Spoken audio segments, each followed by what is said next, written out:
If you watch my air travel mistakes video, you know that I'm paranoid about this. Even though my passport expiration date is years from now, I will read it multiple times as if my brain didn't process the first 10 times I read it.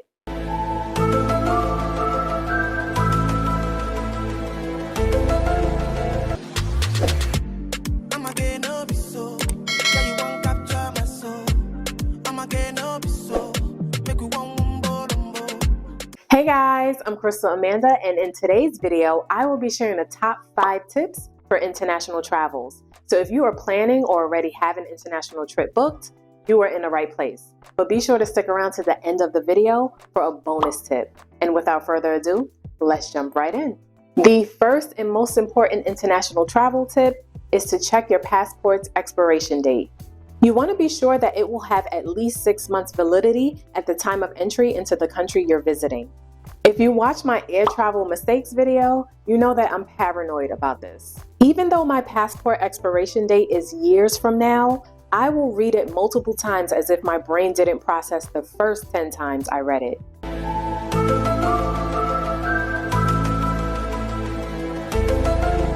This is actually a requirement for some countries, and some airlines will even deny your boarding if this requirement isn't met. So to check to see if the country you'll be visiting will require a 6 months validity passport, go to the Department of State website. And don't worry, I'll walk you through a couple examples. So open a web browser and type in travel.state.gov. Once on the site, click on International Travel. It's the second option under U.S. passports. Next, click on Country Information. Then type in the country in the Learn About Your Destination field and click the search icon. I'll use Cuba and Mexico for examples. So first, I'll type in Cuba. Last, you want to scroll down to the Quick Facts section. And the first line is passport validity. So to enter Cuba, your passport must have 6 months validity at time of entry.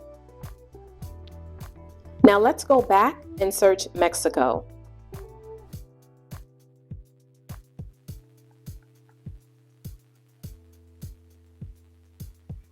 You want to scroll down to the Quick Facts section again. And unlike Cuba, Mexico just requires a valid passport at time of entry. No 6 months. So be sure to check the Department of State website before you book your next international trip to verify whether your passport will require a 6 months validity or not. I included the link in my description, and it will bring you straight to the page where you type in the country name. Número 2. Verify if a travel visa is required to enter the country you'll be visiting. I recommend downloading and using the airline app, which will assist you with this. After you sign in the airline app, go to the Travel Ready or Fly Ready section, and it will confirm whether a travel visa is required for your trip. And if a travel visa is required, there will be a link provided for you to complete online. The Department of State website will also confirm if a travel visa is required, but the airline app will provide a link for you to complete. Tip number 3, travel with the currency of the country you'll be visiting. Exchange the currency before your trip to avoid the unnecessary expense of exchange fees when you arrive at your destination. Depending on the bank account type you have, exchange rates are waived. If not, your bank will get you the lowest exchange rates. And if you can't make it to your bank before you leave for your trip, you can use an airport ATM. But avoid airport kiosks at all costs because they offer the worst currency exchange rates. However, if you choose not to exchange currency, I recommend using a travel credit card to pay for most of your purchases because most travel credit cards waive foreign transaction fees. But be careful because some countries, like Cuba for example, only accepts US dollars in certain private business establishments and doesn't accept credit cards issued by US banks. Again, the Department of State website also confirms the currency that's accepted in a particular country. It's listed under the same Quick Facts section, so you can follow the tutorial steps in tip number 1. Other than Cuban pesos, Cuba accepts euros and Canadian dollars. So if you're buying locally, you must have the correct non-US currency because vendors and shop owners can't deposit US currency in their bank account. Other than the United States, there are 17 countries and US territories that use the US dollar. So if you're from the US traveling to any of them, you don't have to exchange currency for your trip. I've included this free downloadable PDF with the list of countries and US territories that use the US dollar. So you can print or save it so you can refer to it when planning your next trip. Tip number 4 is to download your Google Maps prior to leaving for your trip. In case you're unable to connect to Wi-Fi or don't have internet access and need your maps for your trip activities, you'll be able to access your maps offline.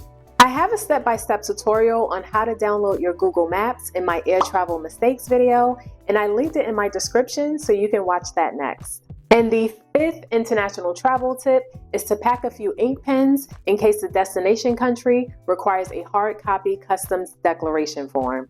Some countries are converting to electronic forms, but for those that haven't, you'll need a pen. Again, the airline app will assist with all travel forms required before your departure date, so be sure to utilize the airline apps after booking your trips. Okay, now on to the bonus tip. My bonus tip is to purchase travel insurance.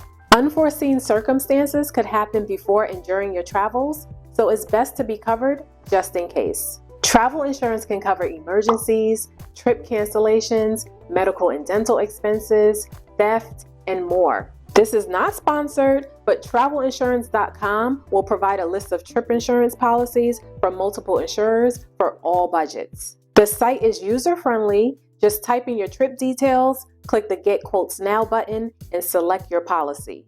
Before you go, don't forget to download my free PDF with the list of countries and US territories that use the US dollar. The link is listed in my description. Also, if you enjoyed this video or found it helpful, please like, share, and save so you can rewatch when needed. Thanks so much for watching, and I will see you in my next video. Bye, guys! Provocation, c'est ça qui commence la pagaille. Imitation, c'est ça qui commence la pagaille.